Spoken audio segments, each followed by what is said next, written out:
Students हमने अपने last video lecture में फंड बेस्ड अकाउंटिंग सीखा था और आज के सेशन में हम फंड बेस्ड अकाउंटिंग से रिलेटेड न्यूमेरिकल्स करेंगे। न्यूमेरिकल हम टीएस गरेवाल की बुक से करेंगे। ये क्वेश्चन है बच्चे पेज नंबर 1.62 से क्वेश्चन नंबर 12। ये देखो, इसमें हमें कहा गया है कि how the following items presented in final accounts of club for the year ended 31 मार्च 2020। और इंफॉर्मेशन जो दी गई है वो इस तरह है। Prize fund 1 lakh, 10% prize fund investment on 1 April 2019 means it's the opening balance of investment, that is 1 lakh. Donation received for prizes during the year is 15,000. Prizes awarded during the year 17,500 and interest received on 10% investment is for 4,500.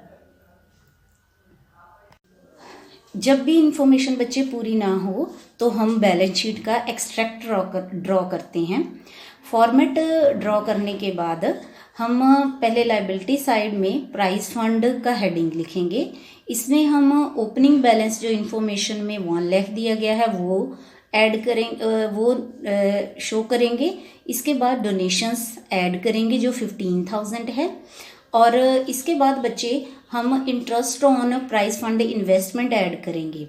अब देखो, हमें जो price fund investment पे interest receive हुआ है वो है 4,500, पर हमारे पास जो इन्वेस्टमेंट थी उसका ओपनिंग बैलेंस था 1 लाख, जिसके अकॉर्डिंगली हमें फुल ईयर का इंटरेस्ट रिसीव होना था 10%, जो कि 10,000 बनता है। इसका मतलब 5,500 हमारा इंटरेस्ट अभी मतलब रिसीव नहीं हुआ, वो अक्रूड है। तो ये अक्रूड इंटरेस्ट भी हम अपने इंटरेस्ट में ऐड करके जितना टोटल इंटरेस्ट हमारी इनकम बनती है प्राइस फंड इन्वेस्टमेंट पे वो शो करेंगे, जो कि है 10,000। और प्राइज अवॉर्डेड जो कि एक्सपेंसेस है इस फंड का, उसको हम इसमें से माइनस करेंगे 17,500 और हमारा नेट जो बैलेंस आता है प्राइस फंड का वो आता है 1,07,500। अब बच्चे हमारे पास जो 10% प्राइज इन्वेस्टमेंट दी गई थी वो हमारी एसेट्स है, उसको हम एसेट साइड शो करेंगे। और जो हमारा अक्रूड इंटरेस्ट अभी हमें रिसीव नहीं हुआ वो हमारी करंट एसेट्स है, उसको भी हम 10% प्राइज इन्वेस्टमेंट में ऐड करके शो करेंगे, जो कि है 1,05,500। इस तरह बच्चे हम इसका फंड बेस्ड अकाउंटिंग का ये सिंपल न्यूमेरिकल कर सकते हैं। अब एक और हम बिल्डिंग फंड से और कंस्ट्रक्शन से रिलेटेड फंड बेस्ड अकाउंटिंग का न्यूमेरिकल करेंगे। बच्चे हमारा नेक्स्ट क्वेश्चन है क्वेश्चन नंबर 15। इसमें 3 केसेस हैं, मैं आपके लिए 3rd केस सॉल्व कर रही हूँ, जिसमें expenditure on construction of Pavilion दिया हुआ है ₹6 lakh and construction work is in progress has not yet completed. इसका मतलब है कि हमारा जो कंस्ट्रक्शन का काम है अभी चल रहा है वो कंप्लीट नहीं हुआ। और पेविलियन फंड का जो ओपनिंग बैलेंस है 31 मार्च 2019 वो है 10 लाख एंड कैपिटल फंड का ओपनिंग बैलेंस है हमारे पास 20 लाख। डोनेशंस जो पेविलियन फंड के लिए हमें रिसीव हुई हैं वो हुई है 1 जनवरी 2020 को ₹5 लाख। और इसमें भी हमें यही पूछा गया कि हम फाइनल अकाउंट में इसे कैसे शो करेंगे।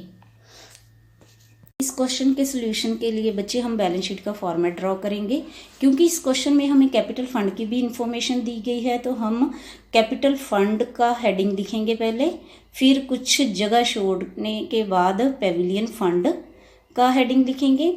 और हमें ओपनिंग बैलेंस कैपिटल फंड का 20 लाख दिया गया है और पेविलियन फंड का 10 लाख। पेविलियन फंड की डोनेशन भी दी गई है वो है 5 लाख। और अब बच्चे हमें बताया गया है कि जो पेविलियन की कंस्ट्रक्शन चल रही है उसका अब तक का कॉस्ट आ चुकी है 6 लाख। तो हम इस 6 लाख को पेविलियन फंड में से माइनस करके इसे ट्रांसफ़र कर देंगे कैपिटल फंड में।